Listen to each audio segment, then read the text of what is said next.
3, 2, 1.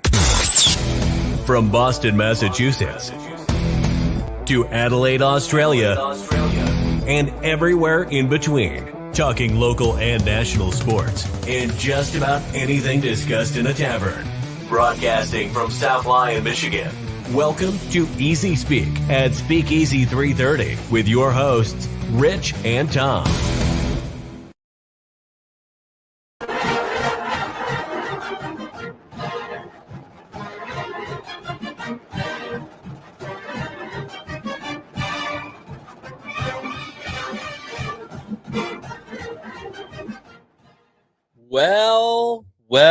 Well, we are back, ladies and gentlemen. It's been a long time coming. Wow, it's been too long. I know we did a show 2 months ago, and we're going to get back to it, but we never did get back to it because life happens, man. Well, bottom line is not a lot going on in the summer sports-wise other than the lowly Tigers, but Tigers. You want to talk about just absolutely brutal. They can't get out of their own way. Ladies and gentlemen, it's football season. Yes. It's football season, and we have plenty to talk about today, specifically recapping what is still going on week 1 in college football. Yeah. I never get too excited about like the start of the season. I'm more of when we get towards the end, the nitty gritty to see who's going to make the playoffs. But I got to tell you, this week I was pretty jazzed up. Yeah, I mean, you look at, obviously Michigan getting underway and the Fighting Mel Tuckers up there in East Lansing. You look at games like last night, the Ohio State Notre Dame game. I mean, you can't help but get so excited about what really amounts to be probably one of the best time of years for sports fans. Yeah, college. There's nothing like it. College football. There's really nothing like it, and it's changed. I mean, it's just evolved in the last couple of years. I mean, going from, you got your powerhouses. Obviously, the SEC is always a huge powerhouse from top to bottom, but now you start throwing a little bit of money in there, and you start getting some good players who forego the notoriety of going to an Alabama or a Georgia, a Clemson, a Texas, back and forth with that. Now they're going to other schools, and there's a lot of schools that are competitive now. Well, I think some of the top 10 schools you look at with the NIL that going on in today's game, it maybe levels the playing field a little bit. It kind of gives some teams like a Texas A&M that are on the outside looking in. Well, they're spending big money for their kids, and they're they're in the top 5 to 7. So I think this gives other schools an opportunity, or at least let's hope that it gives other schools an opportunity to compete with the big boys. Yeah, and with that being said, I am I really don't know how to read it, other than I think there's some schools that are just going out to buy kids to championships. Yeah. University of Michigan has kind of tried to hold true to the value of going to U of M as being as a prestigious educational institution. But I think if they don't start getting to it, they're going to lose it. Well, I think you can look at Nick Saban to start the off season. We'll say he got into a big pissing match with Jimbo Fisher there at Texas A&M, who basically opened up their pocketbooks to bring kids in. It sounded like he may have stole some Alabama recruits, and Saban was a little butthurt over it and made a big stink. And by the time, you mean to tell me somebody beat Nick at his own game? Jimbo, who doesn't beat a whole lot of people, in the grand scheme of things. By the end of what was a newsworthy thing, Saban was like, all right, well, I'm all in now. And Alabama's going full throttle because they realize that in order to compete in today's college football, you have to. And Harbaugh is going to have to really realize it. Same with Dabo Swinney down there in Clemson. He's Dabo, not a big fan. not a Not a huge big fan. Not fan a huge of fan the of it. NIL. But you know what? I'm not a big fan of it either. Do the kids need to be paid? I mean, yeah. I mean, sure.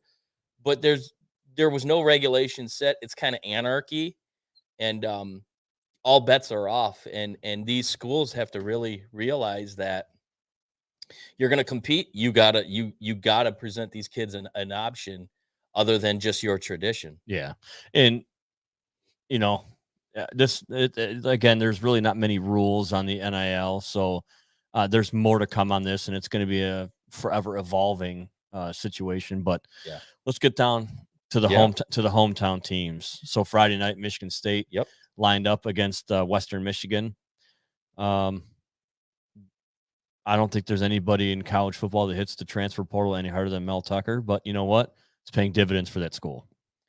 Well, it got him a lot of notoriety last year with Kenny Walker, and I don't know if he's going to strike gold like he did last year in Walker. He's got a lot of talent coming back with Peyton Thorne at quarterback. So, and then Jalen, wait, no, it's Jaden Reed. I get him and Green mixed up. Jalen Reed at receiver. So there's definitely a lot of talent there.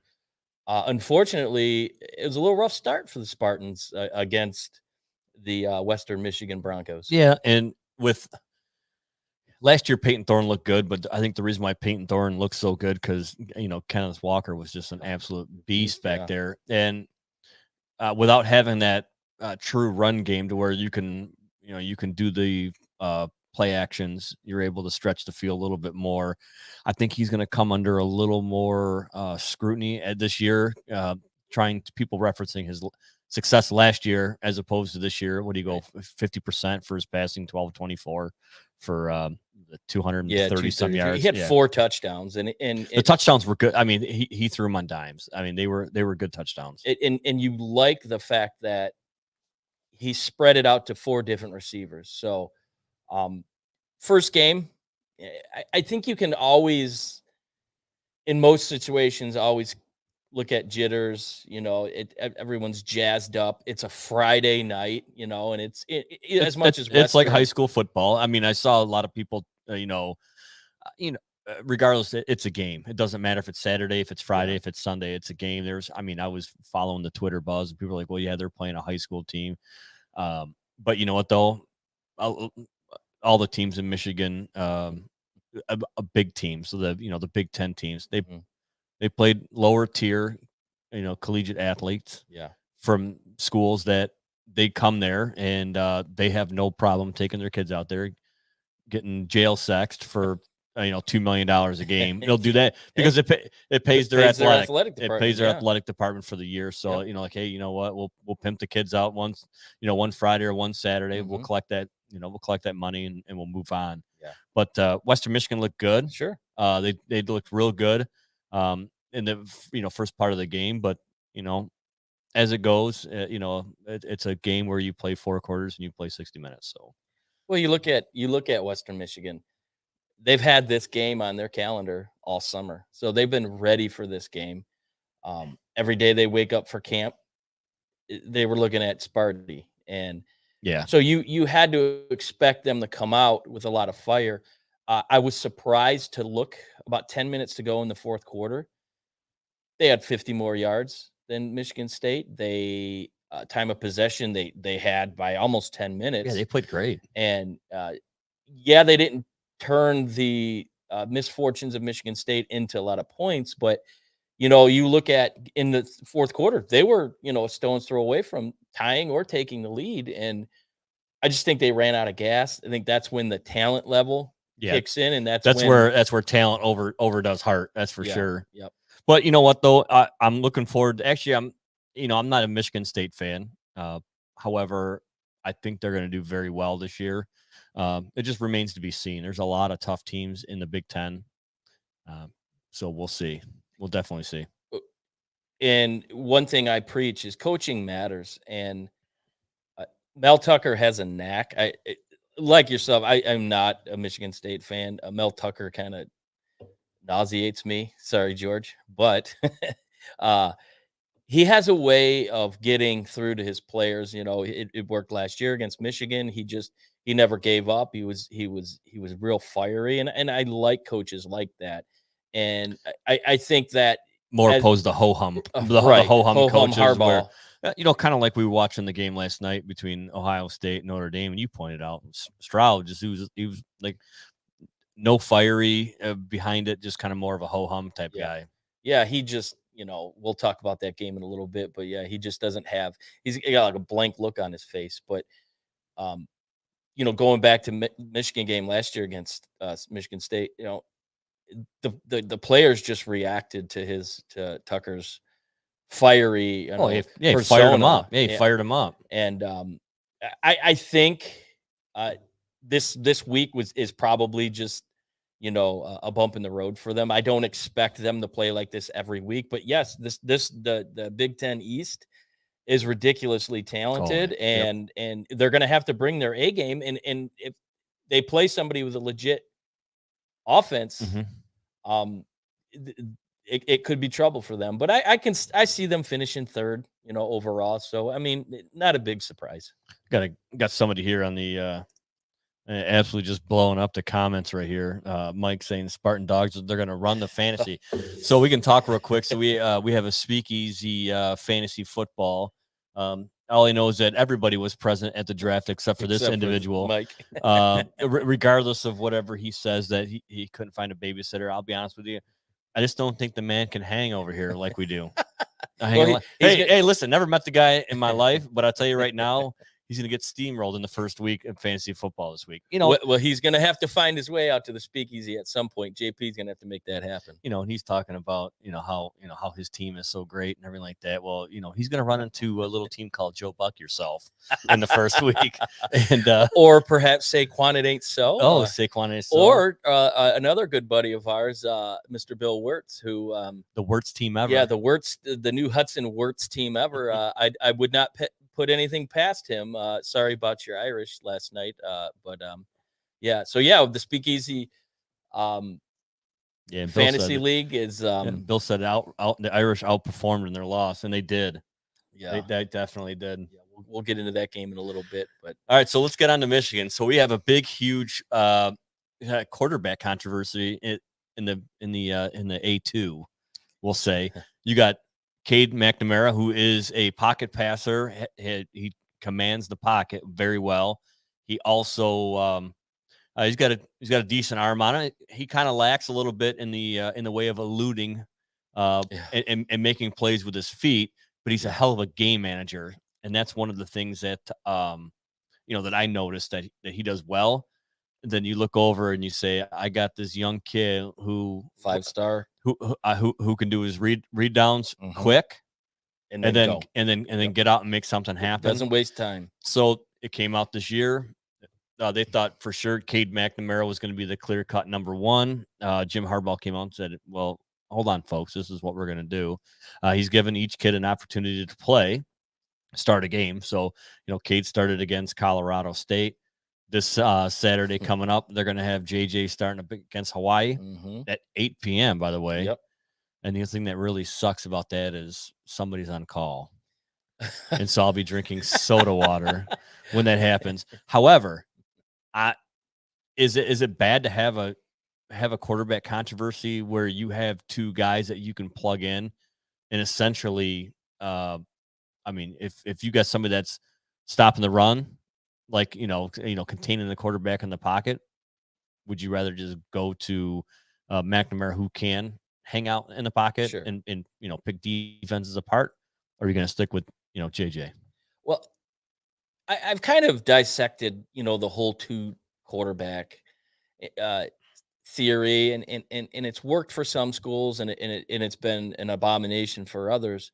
But I think in Michigan's regard, you have a veteran leadership in Cade McNamara. Let me preface this by saying I think JJ McCarthy is the clear-cut number one on this team. I think he presents more of a winning opportunity than Cade can. But if you have both of these guys going, it's harder for some of these other teams to game plan. So who's going to be the starter? And I think it's gonna be that way most of the season. Harbaugh's on another planet right now. I'm quoting Bible verses, but he doesn't show his hand whatsoever. Biblical Tom. So I think it for coaches coming in, it's going to be hard for them to decipher, well, who's going to be the starter this week, and I think it's going to gauge on what type of defense they play. But the bottom line here is you're going to have two quarterbacks that are ready to go no matter what. You're going to have two quarterbacks that have shit snaps with the nuns. Could pose a big problem for, I think, the only challenges they have outside of Ohio State is Michigan State. So is it a good thing? Time will tell that they're kind of swapping quarterbacks. But this Saturday, it's a 48.5-point spread currently. Damn. They're both going to play. I don't see there's any reason why it wouldn't look like it did yesterday. JJ's going to start. Cade's going to come in. They're going to keep each other fresh. And then I think after the first 3 weeks, there's going to be an indication on who's going to be the starter. And really, you look at JJ. He's a 5-star recruit who stuck it out. Where in today's college football game, he could have. I'm not playing. I'm out. Transfer portal. No, he's committed to this team, and I think that should matter. See, McNamara's a senior, right?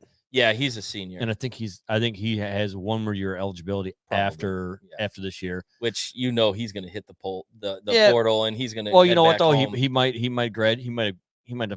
be graduating this year, so he might go and hitch on somewhere else and play his last year eligibility. Kind of like what Jake Rudock did, here when he came in, when Harbaugh first came on the scene. Yep. It's definitely going to be interesting to see what happens between them two. I mean, I think they both give Michigan such a dynamic offense in their own way. Yeah, that was nice to see Ronnie Bell out there again yesterday, even though one catch 9 yards.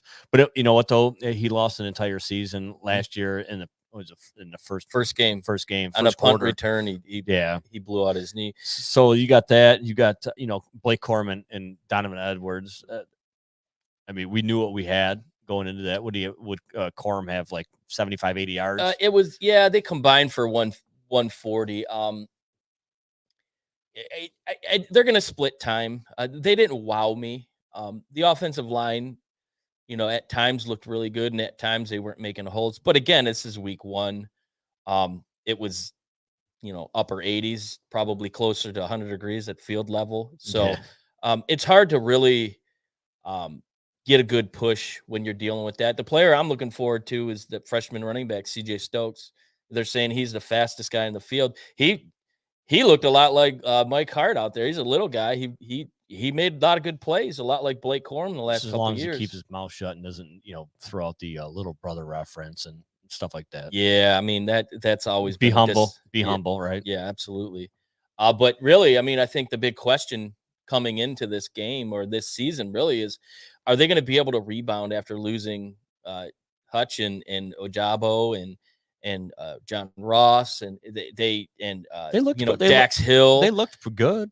I mean, the defense, it looked good. They were fast. Yeah. They were really fast. And what I liked about it was they showed no mercy. And it was almost disappointing that they gave up the touchdown there. I believe it was in the third quarter. So that would have been nice to start the season off with the shutout. But very optimistic. And then I was, reading some comments from another sports network that posted on Facebook, and people were like, oh, they beat a high school team. Well, you know what? This is what's on their schedule. The point spread was 30.5, and they won 51-7. They did what they were supposed to do. And unfortunately, their schedule gets weaker, which ultimately I think it hurts them, strength of schedule. But if they go out every week and put up big numbers, handle their business, and make stops when they need to make stops, I think we'll be all right. Yeah. And so we got a comment on here from one of our fans. So for those of you who don't know, Tom is also he also does a podcast called Reckless Speculation on River City Media. He does with those guys, and those guys are nothing but SEC guys. Yeah. And he's Well, and then in a pack. well, No, there's there's one guy who likes Ohio State, so but that's pretty much Robbie. SEC. But Robbie and Raj. Raj is a USC fan. yeah, so you got a kind of a mix of whatever. But for the most part, your guys' talk is centered and focused around the SEC. So we had a comment that came in here and it said, Tom is sick of talking about the SEC. And the guy, QB1, he's probably of it too. But it is sick that 8-9 SEC teams beat Pac-12 teams. Yeah. And number one, Virginia and the Ducks was embarrassing. LSU, that's crazy. Ohio State, ho-hum win over 5. Number 5 was impressive. Yeah, it's definitely kind of one of those things where I shouldn't say the Ohio State, but I'm just saying in general, the Big Ten, in order for them to compete on that level of the SEC, and it showed last year when Michigan played against Georgia. I mean, they manhandled any team that was north of anywhere north of Tennessee. Yeah, and they ended up going down and actually getting throttled by Stetson Bennett. Ugh. Let's talk about that. Georgia. You want to talk about putting an absolute mollywhopping on Oregon? I thought Oregon. I didn't think Oregon was going to be that bad. Dude, they were horrible. Nix is terrible. I looked at this game coming into it, knowing that it was going to be an uphill battle for Oregon. Going into the Mercedes-Benz Dome or Stadium, whatever they call it down there. But they had a lot of emotions running. They lost their number 1 tight end who unfortunately passed away in the offseason. So I thought that might carry a little, momentum for them. And yeah, Bo Nix coming over. What an absolute pile of dog, that he looked. And the question that I posed with some of the guys from Reckless Speculation was, is this Georgia team better than last year? You look at the fact that they lost 15 starters on defense or 15 defensive players to the NFL last year, most in NFL history from one program on one side of the ball. Unbelievable. And in all the offseason, Stetson Bennett, I think he was rated probably the 10th best quarterback in the SEC. When is it time for people to really look up and say Stetson Bennett is a legit SEC quarterback and he's a winner? The defense carried him, but he did enough last year in the CFP to win the national championship. And if week 1's any indication, specifically the play he had in the second quarter when he was dead right, rolling out on the right side, he stopped and he turned directions and knew he was going to get hit, and he threw a laser to the middle of the end zone for a touchdown just before the half. That's a big time play from a big time college quarterback, and I think it's time people really wake up and realize, guys, he's legit. Yeah, who he reminds me? He reminds me of a quarterback that came out of Purdue several years ago. Drew Brees. Yeah, he reminds me of Drew Brees. He's not a very big kid. Nope. But what did he throw? 365, 168, 368, 2 touchdowns. Yeah, 25 of 32 or 31. Yeah, he's a legit quarterback. And here's the thing: one of the announcers said it best. He said, he was one of those guys where he had no offers. He bet on himself. Yeah, he bet on himself, and look where it's gotten him. There was a point in the game where they were talking about him, and there was a lot of people downplaying his skill set and whatnot. And the question was posed, hey, do you think this affects him? Does he read this type of stuff in the press or on social media? Does it affect him? And the response was, this guy had a flip phone up until last season. He doesn't see any of it because he doesn't care about it. He just goes about his business. I think he was the 4th or 5th string coming in when it came into Georgia. And he was a walk-on, correct? I believe so. A preferred walk-on, right? And he got his job because JT Daniels goes down, who now is at West Virginia, who blew a game we'll talk about here soon. But I think he's proven to be a winner. And this defense is really Oh my God. Giving up 3 points to Oregon, who went into Columbus last year and won, mainly for a different team. But you was on a performance being that Derek Lanning, their new head coach, who was the defensive coordinator at G, thought there might be better performance, and it didn't pan out that way. So does that set the tone for an unsuccessful season for Oregon? Who knows? But this begs the question: is Georgia the number one team in the country? And I think maybe. So we got a couple comments here. JP's like talking college football without the Don. JP, the link is in the comments. If you want to join, go ahead and click it, and I'll bring you on.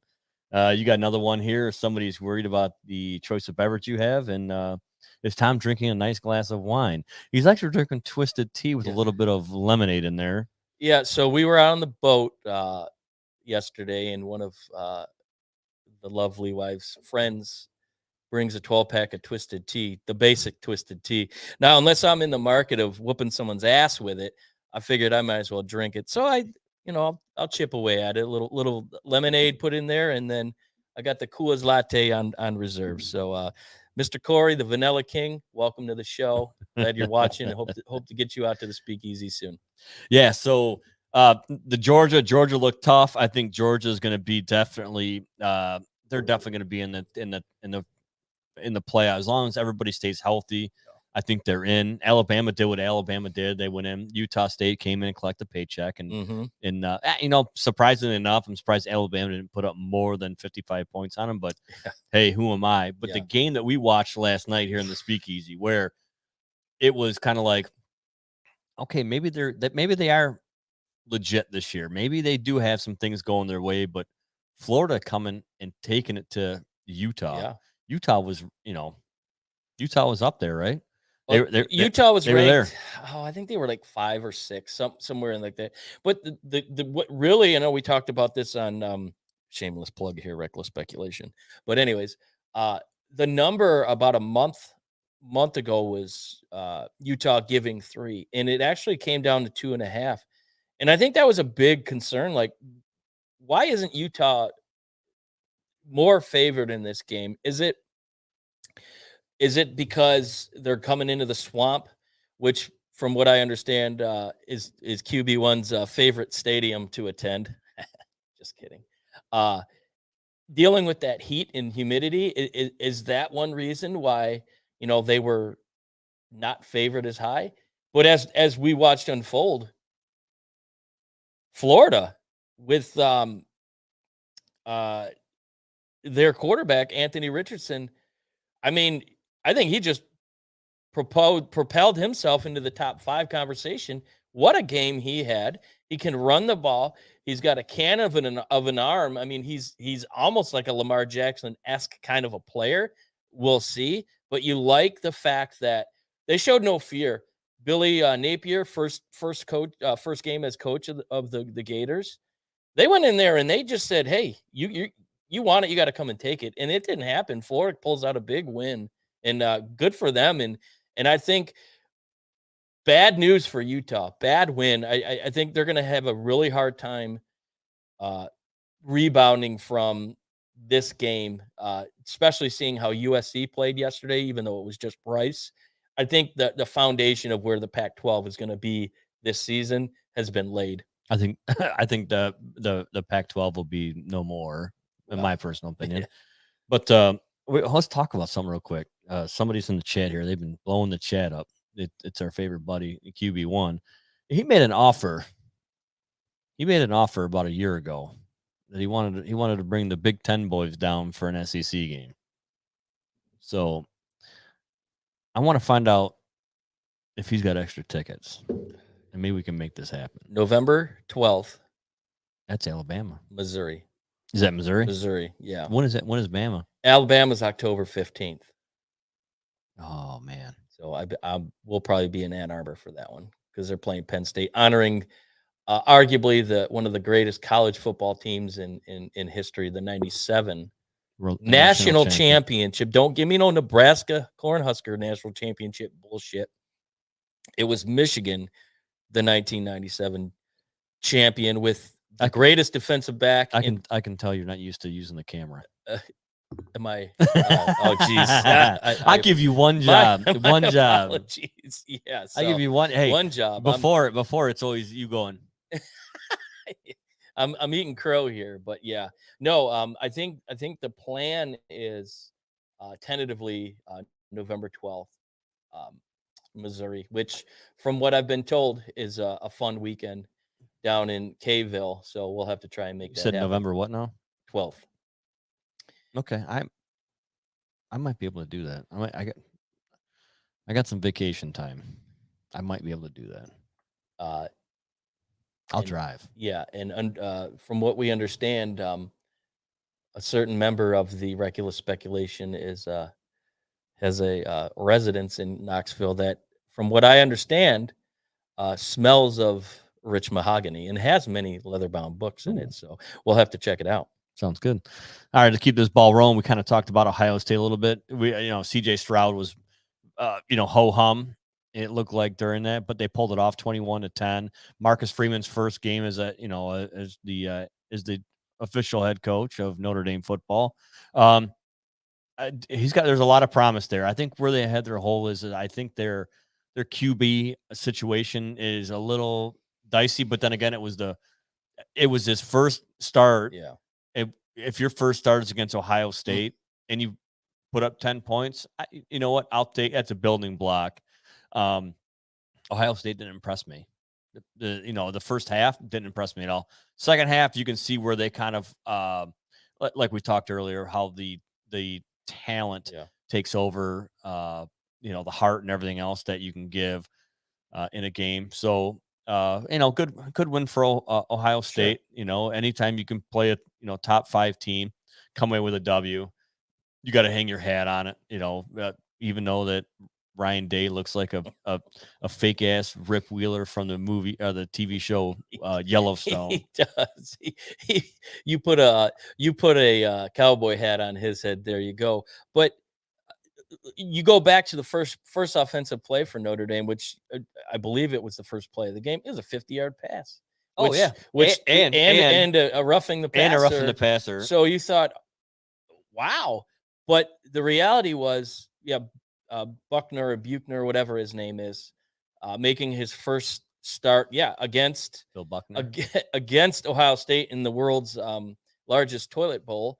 Toilet seat. That's a lot to, sit back on, a lot of weigh on. And their offensive coordinator certainly called plays that were way too conservative, in my opinion. You have probably the best tight end in football, and they didn't really utilize him into the second half. You feel for that defensive squad, because Notre Dame, their defense was good. They were stopping the run. Travion Henderson was basically a non-factor to the fourth quarter. They did a great job. They were getting to Stroud. They were pushing him out of the pocket. Stroud's definitely his talent level showed when he's rolling out and making throws on the sidelines, and this new receiver they've got, it's Chris Olave 2.0, Emeka Egbuka, number 2. What a game he had in his first start, 9 catches for 90 yards. But I think, it's 2 versus 5. That's a hell of a matchup, especially the first game of the year. And that's one of the things that I kind of liked about watching last week, is it wasn't, I'm not going to say all of them, but there was a lot of games that were like, okay, there's some teams that they're in the top 25. They're playing against each other. I thought that was a breath of fresh air to see that. Sure. And you're going to have, I think we were giving our buddy Drew a lot of shit last night. JP can attest, but he was radio silent the entire game. He was nervous in that second half. The entire game, we kept sending a message like, "Hey, Drew, you all right, buddy?" Drew, nothing. Drew, it was radio silence. And then at the end of the game, he's like, "A W's a W." It was a W. But if you go back to that fourth quarter, Ohio State's up, I believe, by a field goal. Oh, I'm sorry, Notre Dame's up by a field goal, and they get this. My opinion was it was kind of a BS offensive pass interference call on Notre Dame, which they were driving. Yeah. They were driving, and that would have, obviously, if it would have been defensive, that would have pushed them 15 yards up. But that backed them up, and I don't think they ever recovered. And that's when something went off in Stroud's head. Said, "Well, I guess I better play." But two players, Smith and Jigba, who they lose early from an apparent lower right leg injury, got rolled up on a little. It looked pretty bad. He tried to play and he just couldn't put any weight on. And Marvin Harrison Jr., who, all the hype, and I was probably leader of the pack in this offseason saying that this is one of the best wide receiver crew that they have. Marvin Harrison Jr., 2-3 catches, just like Stroud. He looked like he was a deer in headlights, and that's not going to cut it. That's not going to cut it against defenses that are going to fly around. And I'm not fast forwarding to, the last Saturday in November where I may or may not be down in Columbus with Brandon.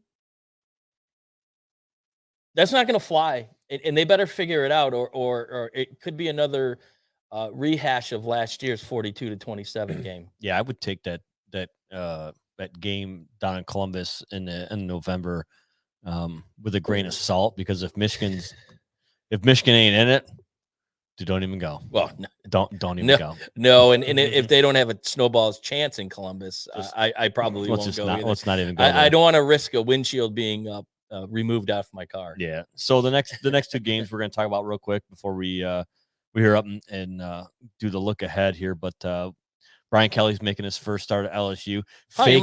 Fake ass Brian Kelly. He was in South Bend on Thursday. Saturday, he's at an LSU game talking about how he loves being down in Cajun country. That fake ass Brian Kelly. Dude, I've hated Brian Kelly since he was at Grand Valley State. I think you can put somewhere in the neighborhood of 100,000. That guy's such a poser. Absolute poser. You can put about 100,000 in Notre Dame Stadium. And I think about 99,965 people had the same sentiment as you did. Hated Brian Kelly because he's got a very punchable face, and when he decided that he was going to inject himself with some Creole seasoning, all his I'm becoming respect Cajun. is long gone. What a bozo. You know what? And as much as Florida State is the Porta-John of the ACC, please, for the love of God, if there's anything you do for me, beat LSU today, please. Well, one thing about LSU and Coach O, I liked him. Go Tigers. I liked him. Didn't have a very long leash. This is not going to be like Notre Dame when he continued to lose bowl game after bowl game. He's not going a couple years. He's got 2 at the max, and if he doesn't show, Brian Kelly's a good recruiter, and he proved that at Notre Dame. But when it came to winning the big game, couldn't do it. He couldn't get over the hump, and that's not going to cut it in SECville. And he's got 2 years, and after that, he'll be looking for a job somewhere. I don't know where, maybe in the MAC. Yeah. So we got that game tonight. What was it, 7:30, 8 o'clock? Yeah. We'll be watching it in the Speakeasy. It's a 4-point, LSU's a 4-point favorite. That's down in the cockroach capital of the world, down in Baton Rouge. Actually, it's in at the Caesars Sportsbook Dome, whatever you call it these days, whoever gave them more money. Is that where the Saints play? Is that where it's going to be at? Yeah. Okay. Yeah, that's where the game. So you got that game tonight, and then tomorrow you got Clemson taking on Georgia Tech, which should be a walk in the park for Clemson. Yeah, 23.5 point. Hopefully, Clemson can rebound after last year. They definitely had some struggles last year. Hopefully, they can get it back together. You know me, I'm a big Dabo supporter. Oh yeah, and I just it's kind of one of those things where you see a lot of teams like the Mel Tuckers, and you see some of the other where they absolutely outside of Alabama just recruits. They don't even have to go to the they don't have to show up. I think they can send a letter. I think they maybe got one guy off the transfer portal, but it was a crazy fact that I heard yesterday while I was watching the game. They said what team took the least amount of players off the transfer portal this past year, and Clemson was on there zero. with 0. But to go along with all the service, it was all the service ones, universities. They no one transferring to the Naval Academy if they're coming out of you know what, and I tell you right now, those guys are hey, what's up, Derek? But yeah, no, it's kind of one of those things that maybe it just shows you the kind of program that he tries to run, or and how he visions out, how he plots his team out. So well, and this will be the first game that he doesn't have Brent Vegetables, as we were calling him, as the defensive coordinator. How much is that going to affect him? I mean, you kind of get used to having a a system in place, and good for Venables, who goes and takes over the job there in Oklahoma, which is the absolute worst state of the union, by the way. So the big question coming in to this, what we feel is the most overblown preseason rankings maybe ever, as Clemson number 4.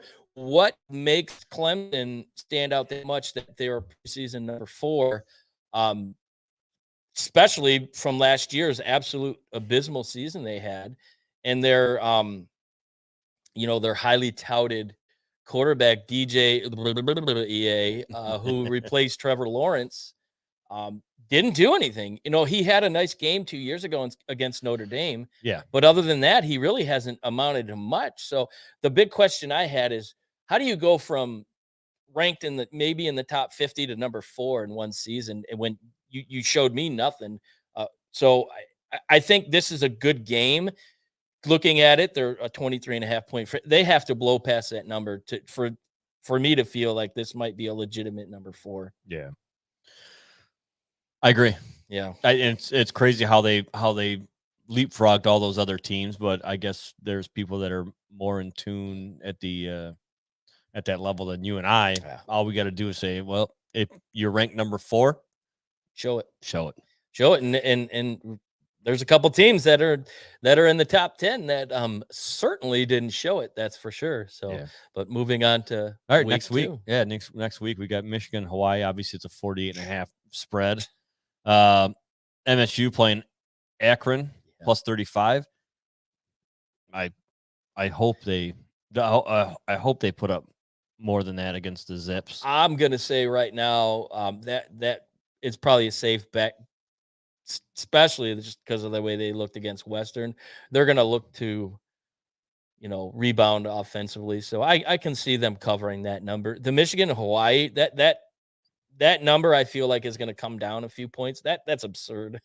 That's absurd. But you figure Hawaii's traveling 9,000 miles for this game, making $2 million. But it is an 8:00 kick, so time won't be really an issue for them. Yeah, and then you got Alabama, Texas. I still don't get how they recruit the players that they do, because they're Texas. Yeah, the name. Yeah. Name and probably a lot of money. You got Baylor, BYU. Yeah, Texas is all about the name. And now with the NIL deal, look, they went and got Arch Manning, who's the number 1 recruit coming in next year. He could go to Alabama and be in the NFL in 3 years. Texas kind of has been a non-factor the better part of the last 10 years. And since Vince Young did a little frog stomp on USC, but he chooses Texas over every other school basically, and that they have name notoriety, and that's legit. Then you got Baylor, BYU. This is a game I think I'm gonna probably watch, is the Kentucky-Florida game, just because of Florida's performance last week. You got the Johnny Major Classic coming up after that too. And back to the Florida-Kentucky game. Florida's a 5.5 point favorite in this game. And Kentucky's at 20. Florida's going to find their way in the top. They'll probably be 19. I can see them moving in. So that number will correct itself. You mean after beating Utah? After beating Utah. So when the polls come out, they're fine. And then underneath that, the other team that's going to find themselves in the top 25 is QB1's to Tennessee, University of Tennessee Volunteers, which we're going to find out if Pitt's legit or not. Yeah, he just posted up there the Johnny Major Classic. So Vols, they're playing it at the. I'm still going to call it Heinz Field. Yeah, the ketchup. I'm still gonna, or the Ketchup Bowl, or whatever you want to call it. What is? I don't even know what the hell the name. It's like Artesinian, or who knows, some foreign company. No idea. And then you got USC and Stanford, which is always a good game because they're close in proximity for where they're at. So, well, you got a lot of players that are smoking trees going up against the trees, the Stanford Cardinal. But yeah, I mean, that's a rivalry game. USC going to Stanford, so not as much we'll say hype going into week 2 outside of Alabama, Texas, and a couple of the Kentucky, Florida, Tennessee Pitt game. But it's college football. It's always exciting, and I think we'll get a better indication of where these teams are this week compared to this past week. Cool. Well, hey, just got one more thing to say. First of all, I want to say thank you very much for contributing to the podcast today. This is something new for you. Well, as much being able to go back and forth. I mean, I gave you 2 buttons. That's all. I got camera 1, camera 2. It's kind of get you camera 1, camera 2. Get you ready for tonight. Camera 1, camera 2. Get you ready for tonight. Dabble. But no, but I appreciate you taking over that spot because I got everything else going on around me, which dude, it's a lot, but now you see kind of a little bit. Oh, sure. A little bit of the frustration I have, and you did a great job tonight. Besides just one time, I botched it up. But since football season started back up, NFL is going to kick off starting next week. Thursday is when it kicks off. We're going to kick off on Tuesday with our own show. We're going to do a preview of the NFL. Yep. With a couple of our good friends from River City Media. We're going to get Brandon Chain and Robbie Davis in here from Reckless Speculation, and hopefully Robbie and Chain. All right. Hopefully QB1 and perhaps Raj chimes in if he's on the Central Time Zone. But we're going to do a preview. We're going to kind of talk about not every game. We're going to talk about teams. Some of the the storylines coming into the season. We're going to give our predictions, and we're going to give you some betting propositions that may win you a few bucks here for this week. So look for that Tuesday. We're pretty excited about that, and pretty excited as well about getting this Easy Speak back on the road. Today was literally came to fruition at about 1:30 this afternoon. Hey, I feel like doing a show. By 2:30, we had the whole script written and setting it up and ready to go. And so I think to say we were pretty excited to get it going again is an understatement. And we're looking to do this a little bit more frequently now that football's back. Hopefully once a week like we used to be, and get this train back on the track. And there's going to probably be, our goal is to get back in the swing of it. That's my plan. I know you've got other things going on. I was promised by a gentleman by the name of Randall Cunningham, former quarterback of the Philadelphia Eagles, QB1, that it wasn't going to interfere. But listen, my life is still busy. Just so everybody knows, I did enroll back into school, so I'm going to go back and get my bachelor's. He's starting, 13th grade or something like that? 13th, 14th grade, whatever you want to call it. But I think with as long as the notes are there and we can collaborate or whatever, I'm sure there's no reason why I can't find 45 minutes to an hour each week to put forth a good show for sure. Football speaks for itself, and I think it brings out the most in sports fans. And when you're dealing with college and pro, you're going to have a lot to talk about. When both local college teams are in the mix, and we hope that our fighting Dan Campbell's will be right there too. So lots of potential content. Definitely want to get this thing weekly, and it will not interfere with the Reckless Speculation. And I think listeners out there are going to really enjoy the content that Brandon and Robbie are going to bring. These guys are top of the class, and they know their stuff, and they have a Southern feel. They're Titan fans, so they're going to give an AFC kind of a point of view to the show. So look forward to it. Your other boss is telling you right now that Speakeasy is number one, and if it's not, you're off RS. Randall, no worries. No, listen, no worries. No, in all seriousness, I'm glad that I know you have the you were getting the bug for the week podcast and stuff like that. It was just something that just at the time sure. It wasn't in my cards, but I'm glad that those guys reached out to you, and you guys have formed a great show. Yeah. I mean, I enjoy it. I get on there, as QB1 says, I get on there and heckle every now and then, or I make a guest cameo spot with my head in the background. But no, you guys have some great things going on down there.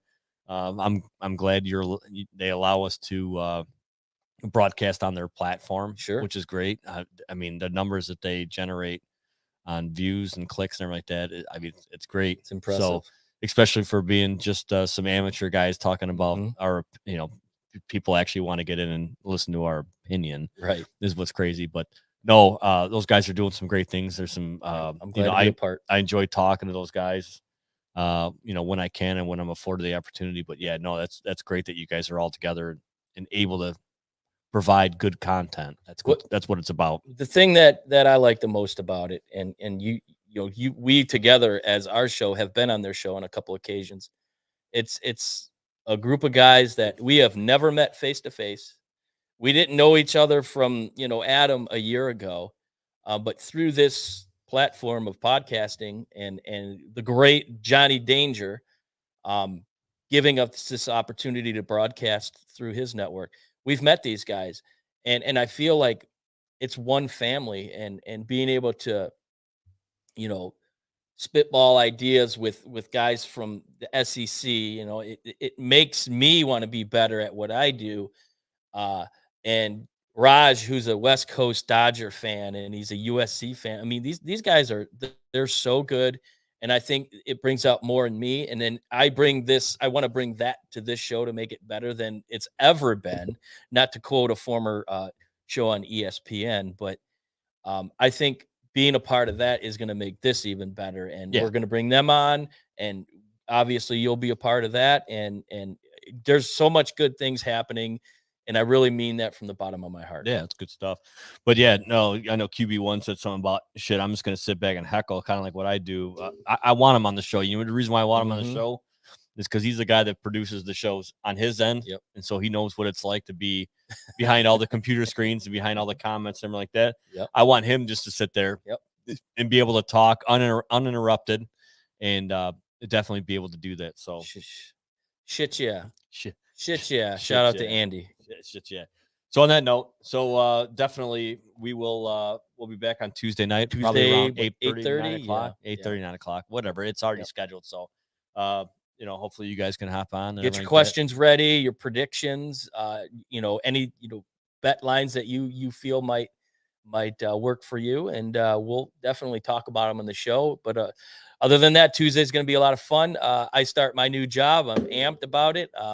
Good things happening in the world of sports and life. So we'll look forward to seeing everybody on Tuesday. That's for sure.